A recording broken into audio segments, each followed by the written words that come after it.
होगा सच से सामना। आज दिखेगी कलम की ताकत। हाँ जी, नमस्कार जी। नमस्कार साहब, नमस्कार। हाँ, जो आप धर्मपाल लाकड़ा जी पे इल्जाम लगा रहे हैं कि उन्होंने स्कूल बनाया है, क्या आपके पास कोई तथ्य या कोई सबूत है क्या? देखो जी, धर्मपाल लाकड़ा जो आज कांग्रेस के उम्मीदवार हैं जी, इन्होंने 2008 और 9 में जी, एक लाल डोरे की जमीन पर घर बनाया 5000 स्क्वायर मीटर लैंड पे। जी, उसमें डबल बेसमेंट बनाई जी, ग्राउंड फर्स्ट सेकंड। जी, और जब एमसीडी ने उसको 2010 में सील कर दिया तो झूठा एफिडेविट देके, गलत सूचना देके कोर्ट से खुलवाया उसको कि मैं इसको बंद कर दूंगा मलबा डाल के। जी, लेकिन वो बेसमेंट आज तक बंद नहीं किया गया। 2013-14 में ये कंपनी रजिस्टर कराई Sanskriti motel and guest house private limited जी, और इसका एड्रेस है plot number 888 opposite metro pillar number 497 Swarn park industrial area. जी, जी, जी, और कंपनी रजिस्टर कराई जी, और उसमें झूमर लगे हुए हैं। मैं आपको फोटो भी दे रहा हूं हाँ जी, और आपको पहले भी दिखाई है मैंने फोटो में। हाँ जी, फोटो में दे रहा हूं, उसके अंदर झूमर लगे हुए हैं। हाँ जी, और GD Goenka public school Mundka जी, एजुकेशन डिपार्टमेंट ने जो है लिख करके दिया है कि हमारे विभाग से ऐसी कोई अनुमति प्लॉट नंबर 888 मुंडका पे नहीं है। जी, और बैंक हाल को सील करने का काम एमसीडी का है। जी, एमसीडी ने दिल्ली पुलिस को लिखा है कि ये जो अवैध निर्माण हो रहा है इसके ऊपर कार्रवाई, उचित कार्रवाई, कानूनी कार्रवाई की जाए। जी, तो ये लोगों को गुमराह करने का काम है। हमने कांग्रेस के उम्मीदवार हाँ जी, और पूर्व में विधायक उनको एक पत्र लिखकर हमने 5 क्वेश्चन किए जी। जी, हमने पहला कहा है क्या शिक्षा विभाग से GD Goenka public school Mundka जी, की स्कूल चलाने के लिए अनुमति है? एजुकेशन डिपार्टमेंट कह रहा है नहीं। नहीं। हमने कहा भी नरेला ने, एमसीडी के जोन ने दिल्ली पुलिस को लिखा है कि आप अवैध निर्माण कर रहे हैं, तो क्या आपके पास वहां की सैंक्शन है नक्शे की? वो भी धोखा है। हमने कहा है कि अगर वो स्कूल आप चला रहे हो तो उसमें मैदान है तो वो दिखा दो, वो भी नहीं दिखा रहे। बेसमेंट में कई दिनों से वहां पर कमरे बनाए जा रहे हैं और एमसीडी कंप्लेंट कर रही है, उसको नोटिस दे रही है। तो हमारा ये कहना है कि आपका अगर स्कूल, आप फीस तो बताओ, अनुमति तो दिखाओ। और अगर आपने अनुमति नहीं दिखाई तो आपको जनता को धोखा करने की एवज में, गुमराह करने की एवज में आपके खिलाफ मुकदमा दर्ज किया जाएगा। और इसके लिए हमने डीसीपी, हमारे डिस्ट्रिक्ट आउटर को हमने सूचना के लिए उनको रिसीव भी कराया, कंप्लेंट फाइल कर दी उनकी जी, कार्यालय को। जी। अच्छा, अब आप ये बताइए, अभी जैसे आपने बोला बेसमेंट है, बेसमेंट में तो देखिए कोई प्रार्थना वगैरह हो नहीं सकती, ना अलाउड है, तो ये किस आधार पे ये इतना बड़ा कार्य चल रहा है? ये दबंगता का आधार है। बीजेपी से मिले हुए हैं, बीजेपी की सरकार इनके साथ है। इनकी ईडी में कंप्लेंट करो, आयकर विभाग में करो, सीबीआई में करो, इनके खिलाफ कोई कार्रवाई होती नहीं। ये अवैध निर्माण करने का काम करें। इनकी कोई भी बिल्डिंग सैंक्शन प्लान के अनुसार नहीं बन रही, लूट रहे हैं जी।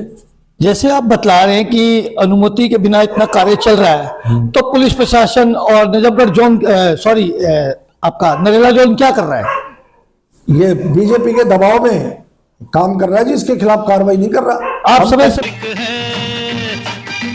अंदर क्या है हम कोर्ट में जाएंगे जी, और जनता के बीच में जाएंगे। अब चुनाव लड़ रहे हैं, जनता को बताएंगे, और अगर इन्होंने नहीं किया तो फिर पुलिस में जाएंगे। हमारा काम है बार बार रिमाइंड कराना, अनुसरण कराना अथॉरिटीज को। रचोइया जी, आप कई वर्षों से हर तरह की कंप्लेंटें दे रही हैं, ऐसा क्या कारण है? क्या आपकी जान को खतरा नहीं है? कई बार जान से मारने की धमकी मिली है मुझे, दिल्ली पुलिस ने सुरक्षा भी दी, लेकिन दिल्ली पुलिस तो विश्वास की नहीं है। कहाँ जाऊं?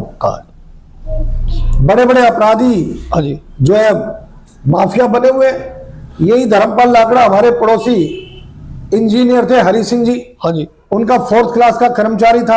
अगर आप दिल्ली के सबसे अमीर विधायक हो, अमीर आदमी हो, तो आप 4th क्लास के कर्मचारी की नौकरी करोगे? जी नहीं। गलत तरीके से पैसा इकट्ठा किया जी, और गलत काम करते। हरि सिंह जी 22 गज के मकान में एक्सपायर हो गए।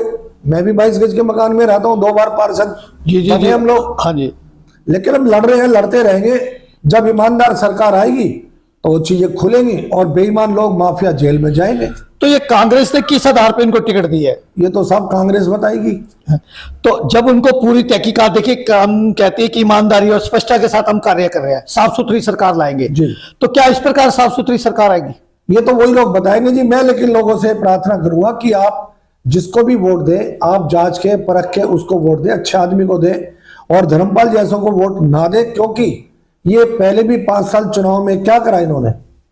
हॉस्पिटल बनना था हमारी कॉलोनी में, स्कूल के सामने आप देख रहे हो ना, जो स्कूल बता रहा है उसके सामने क्या गंदगी हो रही है। क्या बच्चे ऐसी गंदगी में गिरते पड़ते हुए जाएंगे? जबकि स्वस्थ दिल्ली का प्लान बनाया जा रहा है। प्लान तो स्वस्थ बनाया जा रहा है, लेकिन लूटा जा रहा है उसको, पैसे को धोखा दिया जा रहा है। हाँ जी। बस अब ये जो संस्कृति बैंकेट हॉल था जी, वो इन्होंने रेगुलर कराया गलत कागजों के आधार पे, धर्मपाल लाकड़ा के नाम जी। 5 जनवरी 2022 को अपने बेटे नवीन के नाम एक विल करी, जो नोटरी पब्लिक से, वो पैसे ही बचा लिया जी।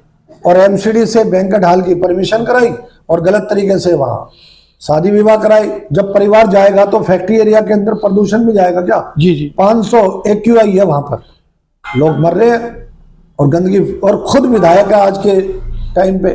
तो मेरी तो प्रार्थना है मेरे मुंडका विधानसभा के क्षेत्र के लोगों से, पूरी दिल्ली के लोगों से, कि ऐसे लोगों को वोट ना दे जो माफिया है, जो अवैध निर्माण करने का काम करते हैं, कोई कानून से कोई काम ही नहीं करते। लेकिन विकास का काम तो उन्होंने करना ही नहीं, धोखा देने के सिवा, बदतमीजी करने के सिवा। बहुत सारे एग्जाम्पल है, मान सम्मान नहीं करते मतदाताओं का। ये जो आपने अभी बतलाया फैक्ट्री एरिया में बाहर रोड पे स्कूल बन रहा है GD गोन का, क्या इसमें कुछ और लोग भी इन्वॉल्वमेंट है? इनका परिवार सारा, इनके साथ जो पॉलिटिकल लोग हैं, बीजेपी के जो गजेंद्र सिंह डराल है, हाँ जी, वो निगम पार्षद है जी, और दूसरे निगम पार्षद इनके साथ मिले हुए बहुत सारे लोग हैं। माफिया है, एक बहुत बड़ा टावर है इनका माफियाओं का। तो इन लोगों के खिलाफ जांच होनी चाहिए। हमने शिकायतें की है और मोदी जी, अमित शाह जी, जो देश के गृह मंत्री जी हैं और प्रधानमंत्री है, इनका शिकायत करने से कोई कुछ नहीं होता, क्योंकि वो तो गलत लोगों का ही साथ देंगे।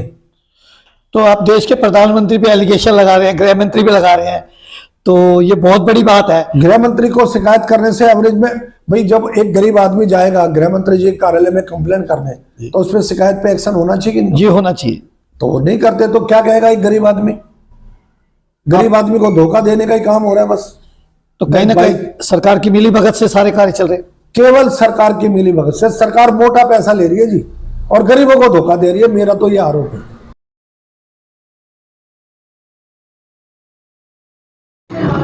निष्पक्ष, निर्भय और सत्य बताते हैं। हम आपके लिए ऐसी खबरें लाते हैं। KKN न्यूज़ समाज को आईना दिखाते हैं।